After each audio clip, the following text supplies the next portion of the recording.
2017 रोजी सोशल मीडियाच्या माध्यमातून आपल्या सर्वांशी संवाद साधत आहे। महाराष्ट्रात सतत दुष्काळ पडत असल्यामुळे महाराष्ट्रातील तमाम शेतकरी बंधूंनी व नेत्यांनी सीएम साहेबांकडे कर्जमाफीचा आग्रह धरला, परंतु सीएम साहेबांनी अभ्यास चालू आहे म्हणत वेळ काढूपणा केला आणि सरते शेवटी कर्जमाफी होणार नाही असा विद्रोही निर्णय घेतला। तिकडे यूपीतील सीएम साहेबांनी मंत्रिमंडळाच्या पहिल्याच बैठकीत कर्जमाफीचा निर्णय घेतला आणि इकडे 3 वर्ष झाली आमच्या साहेबांचा फक्त अभ्यासच चालू आहे। यूपी मध्ये 2008, 2012, 2017 सलग 3 वेळा कर्जमाफी देण्यात आली। 3 वेळा कर्जमाफी देऊनही यूपी सरकारवर फक्त 2 लाख कोटींचं कर्ज आहे, परंतु महाराष्ट्र सरकारवर 3,56,000 कोटींचं कर्ज आहे।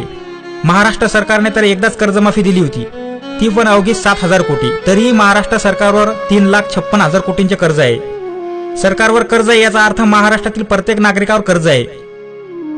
महाराष्ट्रात फक्त शेतकरी कर्जबाजारी नाही, येथे प्रत्येक नागरिकाच्या डोक्यावर 33,000 रुपयाचे कर्ज आहे। महाराष्ट्रात जन्माला येणारं बाळ सुद्धा डोक्यावर कर्ज घेऊन जन्माला येत आहे।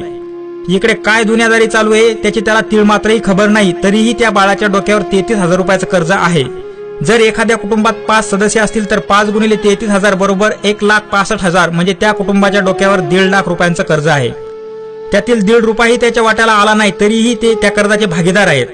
महाराष्ट्रातील तरुण पिढी काय झोपा काढत आहे का? IPL, व्हॉट्सअप, फेसबुक यांच्या पलीकडे काही सुचत नाही का? राज्यकर्ते आज महाराष्ट्राला कुठे घेऊन जात आहेत याची खबरबाज आहे कुणाला? विकासाच्या नावाखाली वर्ल्ड बँकेकडून कर्ज घेतले जाते। कुणाचा विकास केला जातो?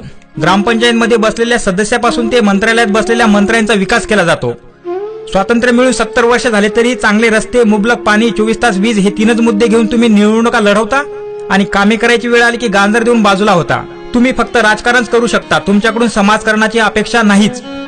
तरुणांनो जागे व्हा, हे राज्यकर्ते विकासाच्या नावाखाली कर्ज काढून काढून एक दिवस महाराष्ट्र विकून टाकतील। 3,56,000 कोटींचं कर्ज म्हणजे काही जोक आहे का? विविध प्रकारचे टॅक्स आणि महसूल गोळा होऊन सुद्धा एवढा मोठा कर्जाचा डोंगर उभा राहतो तरी कसा? तरुणांनो, खासदार, आमदार आणि मंत्री यांचा इतिहास बघा आणि वर्तमान बघा, मग तुम्हाला कळेल 3,56,000 कोटी कर्जाचं पाणी कुठं मुरतंय ते। 30-35 हजारासाठी आमचा शेतकरी आत्महत्या करतो आणि इकडे 3,56,000 कोटींचं कर्ज असून सुद्धा एकही खासदार, आमदार, मंत्री, संत्री आत्महत्या करीत नाही। यांना कोणालाच विषयाची गंभीरता नाही। अहो, इथं शेतकऱ्यांची मुलं मुली आत्महत्या करीत आहेत। लातूरमध्ये घडलेली घटना आठवल्यावर अंगावर काटा उभा राहतो। तुमच्या नाकर्तेपणामुळे शेतकऱ्यांची मुलं मुली आत्महत्या करीत आहेत। किती दुर्दैव म्हणावे लागेल आम्हाला महाराष्ट्रात जन्मल्याचं। आपल्या तरुण मुलीचा मृतदेह बघून त्या शेतकरी आईवडिलांचा आकांत गगनात मावेनासा झाला होता। त्या माय माऊलींचा आक्रोश बघून अख्ख्या गावाचं हृदय पिळवटून निघालं होतं। तिथे जमलेल्या प्रत्येक आई बहिणींचे डोळे भरून येत होते आणि आपसुकच दाटलेल्या हुंदक्यांना वाट मोकळी होऊन अख्खा गाव शोकाकुल सागरात न्हाऊन निघाला होता आणि आमचा राज्यकर्ता इकडे AC रूम मध्ये झोपा काढत होता।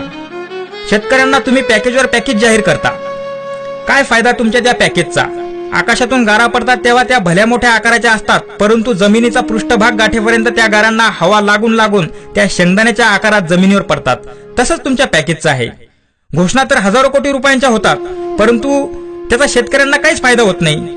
त्या पॅकेजला भ्रष्टाचाराची हवा लागून लागून शेतकऱ्यांच्या हाती अवघे 40-50 रुपयांचे चेक्स पडतात। आता तर तुम्ही अशी घोषणा केली की आम्ही शेतकऱ्यांना खते, बियाणे, कीटकनाशके, मजुरी मोफत पुरवणार आहोत। म्हणजे तुम्ही शेतकऱ्यांना पुन्हा रांगेत उभे करणार? नोटबंदीच्या रांगा लावून हौस भागली नाही का? एवढा खटाटोप केल्यापेक्षा शेतकऱ्यांच्या अकाउंटला रक्कम डायरेक्ट ट्रान्सफर करा ना। तुम्हाला साधं तूर खरेदीचं नियोजन करता आलं नाही। शेतकरी तिकडे बाजार समित्यामध्ये 15-15 दिवस मुक्कामाला आहे। तुम्ही आम्हाला पोकळ आश्वासन देता, कर्जमाफी नाही तर कर्जमुक्ती करू म्हणता। अध्यक्ष महोदय, तुमच्या कथनी आणि करणीमध्ये जमीन आसमानचा फरक आहे। तुमची कथनी करणीमध्ये समाविष्ट होईपर्यंत किती शेतकरी सरणी चढतील, किती आया बहिणींचं कुंकू पुसलं जाईल, किती निरपराध मुलं मुली पोरके होतील याची थोडी तरी जाणीव आहे का तुम्हाला?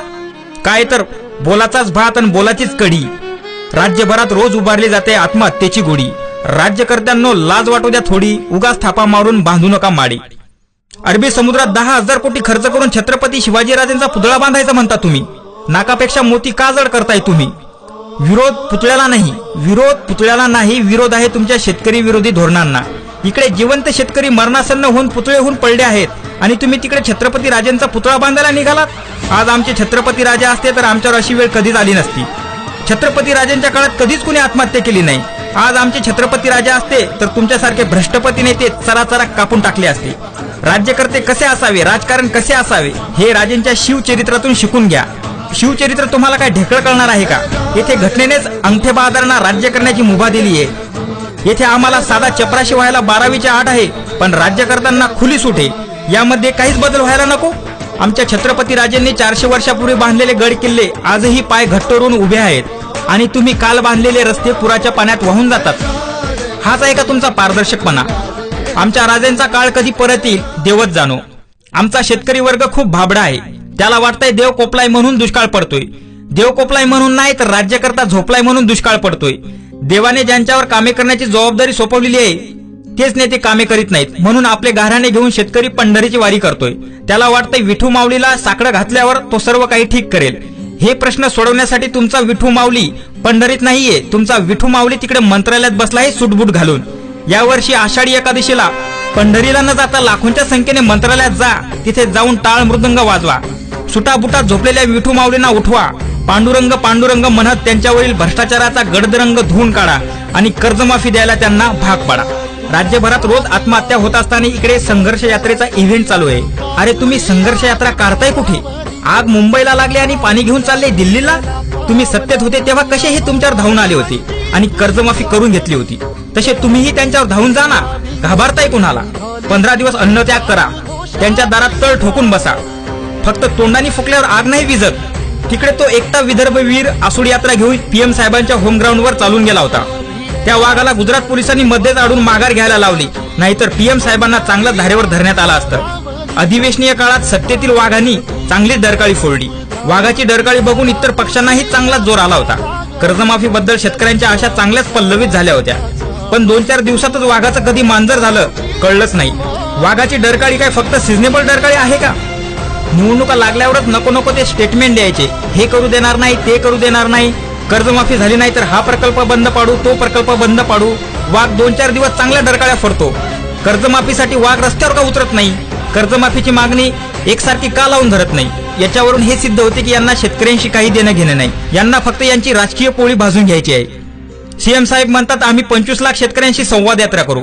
सीएम साहेब, आत्महत्याग्रस्त कुटुंबातील मुला मुलीसोबत संवाद यात्रा करा. तुम्ही तुमच्याशी काय संवाद होईल ते कळेलच तुम्हाला. 2.5 वर्ष तुम्ही शेतकऱ्यांचा अभ्यास केला, आता पुढील 2.5 वर्ष शेतकऱ्यांशी संवाद करा आणि शेतकऱ्यांना म्हणावा आहात तसेच मरा. सीएम साहेब, तुम्ही फक्त अभ्यास आणि संवादच करत राहा. खरं काम तर तिकडे आमिर खान पाणी फाउंडेशन मार्फत करत आहे. आमिर खान सपत्नीक 45 डिग्री तापमानात गावोगावी फिरून श्रमदान करणाऱ्या लोकांचा उत्साह वाढवत आहे आणि इकडे तुम्ही एसी रूम मध्ये बसून गारगार वारा घेताय. आमिर खान यांनी असुरक्षतेविषयी एक स्टेटमेंट काय दिलं होतं, अख्ख्या देशात त्यांच्या विरोधात रान पेटून उठलं होतं.